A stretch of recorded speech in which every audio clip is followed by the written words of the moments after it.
আপনারা জানেন গত এক সপ্তাহ আগে আমার দল বাংলাদেশ জামাত ইসলামীকে তারা নির্বাহী আদেশে ব্যান্ড করেছে। তার ব্যবধানে খুনি হাসিনার দল আওয়ামী লীগকে বাংলার জনগণ ব্যান্ড করে দিয়েছে।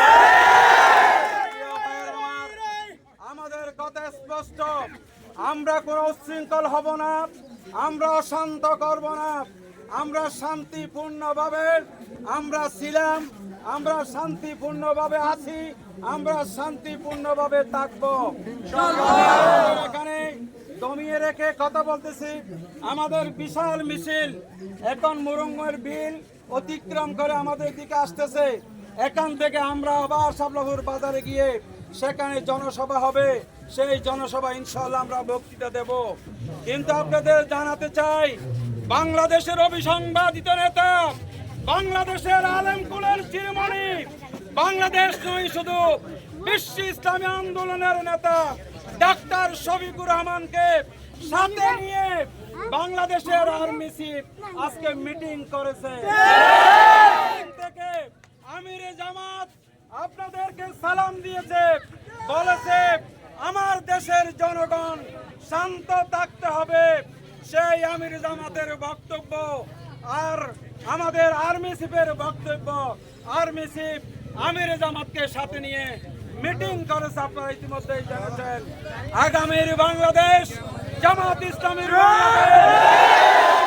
বাংলাদেশ, আমরা ইসলাম প্রিয় তৌহিদি জনতার বাংলাদেশ, আগামীর বাংলাদেশ ছাত্র জনতার বাংলাদেশ। ছাত্র জনতাকে আপনারা আপনাদের পায়ের গাম, আপনারা পায়ের গাম, মাথার গাম পায়ে ফেলে আপনাদের সন্তানদেরকে পড়ালেখা করাচ্ছেন। কিন্তু খুনি হাসিনা বলেছিল সেই ভুয়া মুক্তিযোদ্ধাদের সন্তানেরা চাকরি পাবে, অন্যরা চাকরি পাবে না। অবসান স্থায়ীভাবে হলো। আমার দেশের শিক্ষা ব্যবস্থা হাসিনা ধ্বংস করে দিয়েছে। আমার দেশের শিক্ষা ব্যবস্থা শরীফ শরীফার সেই গল্প দিয়ে ভরপুর করে আমার দেশকে ইসলাম শূন্য করতে চাচ্ছে। আল্লাহ সুবহানাহু ওয়া তাআলার ফয়সালা হলো বাংলার এই জমিন। এখানে আমরা জানি অসংখ্য সাহাবে আসমাইন এই দেশে শুয়ে আছেন, এই দেশে আলেম উলামারা শুয়ে আছেন।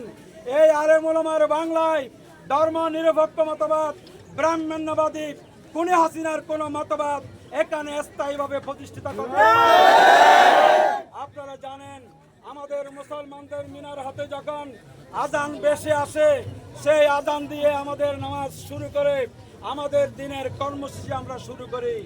এই দেশ হলো সেই দেশ, যেই দেশের মানুষ আবার এশারের যখন আজান হয়, সেই আজানে আমরা আজান শুনে মসজিদে গিয়ে নামাজ আদায় করে আমরা ঘুমিয়ে পড়ি। আমাদেরকে কোনো শক্তি দমায়ে রাখতে পারবে না।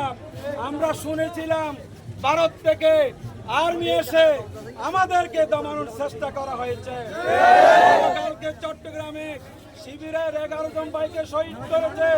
সারা বাংলাদেশে 150 শতাধিক আমাদের প্রান্তীয় ছাত্র ভাইদেরকে খুনি হাসিনা শহীদ করেছে। গত 5 দিন আগে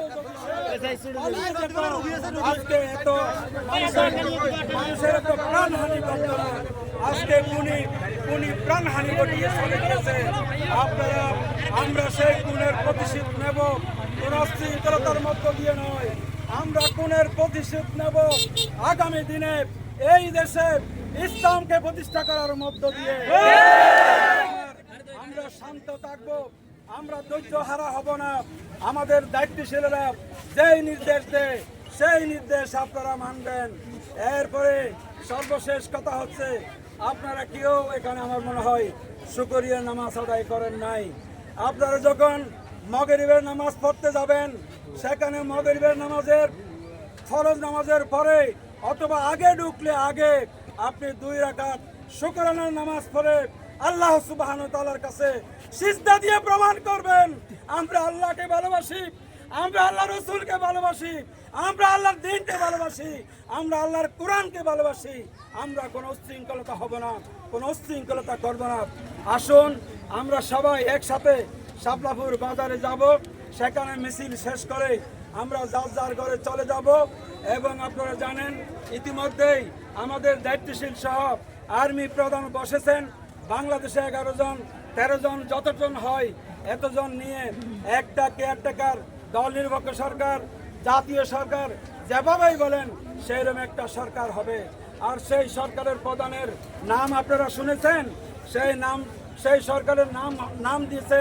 আমরা এখানে আমাদের সাবেক বাংলাদেশ ব্যাংকের গভর্নর, বাংলাদেশের একজন সৎ এবং ভালো মানুষ হিসেবে আমরা চিনি, সেই ডক্টর সালেহ আহমদ হলো বাংলাদেশের এই কি বলে যে কেয়ারটেকার সরকার বলেন, তত্ত্বাবধায়ক সরকার বলেন, দল নিরপেক্ষ সরকার বলেন, জাতীয় সরকার বলেন, এই সরকারের প্রধান হলেন ডক্টর সালেহ আহমদ। আমরা তাকেও সাধুবাদ জানাই। তিনি আগে থেকে হাসিনাকে অনেকবার বলেছে যে সন্ত্রাস দিয়ে আপনার ভোটবিহীন সরকার বাংলাদেশে টিকে থাকতে পারবে না, আপনি ক্ষমতা হস্তান্তর করুন। কিন্তু হাসিনা সেটা শুনে নাই, কিন্তু তার পরিণতি আজকে হয়েছে। আপনারা ইতিমধ্যেই জেনেছেন আশেকুল্লাহ রফিক মতকুর একজন এমপি, সেই মদ পান করে আমাদের মামলা দিত, সেই মতকুরের কক্সবাজারের গড় সেই বিক্ষুব্ধ জনতা 2 ঘন্টা আগে গুড়িয়ে দিয়েছে। আমরা এই যে আমাদের কয়লা বিদ্যুতের টাকা, আমাদের এই যে কি বলে যে বিমান বন্দরের টাকা, সমুদ্র বন্দরের টাকা পাই পাই করে হিসাব নেব। মুজিব, ফরিদ, আশেকুল্লাহ রফিক তোমাদেরকে কক্সবাজারের জনগণ ছাড়বে না। টাকার হিসাব দিতে হবে, পালানোর জায়গা পাবে না। ভালো হয়েছেন, এখন লুকিয়ে আছে, কোথায় লুকিয়ে আছে সেটাও আমরা জানি। এরপরেও আমরা উচ্ছৃঙ্খলার দিকে যাব না।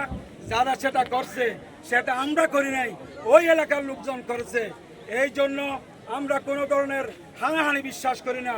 আপনারা এটা কোথাও কোনোদিন করবেন না। আমরা সুশৃঙ্খল হব এবং আগামীতে আপনারা জানেন একটা তাফসীরুল কোরআন মাহফিল করতে গেলে আমাদের প্রশাসন অনুমতি দিত না। আমাদের সেই বেনামাজি ফালতু দর্শনকারীদেরকে মঞ্চে বসিয়ে আমাদের তাফসীরুল কোরআন মাহফিল করতে হয়েছে। শাপলাপুরে তাফসীরুল কোরআন মাহফিল উন্মুক্ত হবে না, কোনো বাধা মানবে না। আমরা বাধাহীন ভাবে তাফসীরুল কোরআন মাহফিল, সিরাতুন নবী সাল্লাল্লাহু আলাইহি ওয়াসাল্লাম মাহফিল, মিলাদ মাহফিল যেভাবেই করেন করতে পারবেন, কোনো বাধা নাই ইনশাআল্লাহ। আমরা কোনো মতকুরকে আর আমাদের সেই মঞ্চে বসাবো না। আল্লাহওয়ালা কোতাবেরু নামাজি লোকদেরকে আমরা অতিথি করব এবং প্রত্যেকটা মাহফিল সুন্দর সুশৃঙ্খলভাবে আমরা করব।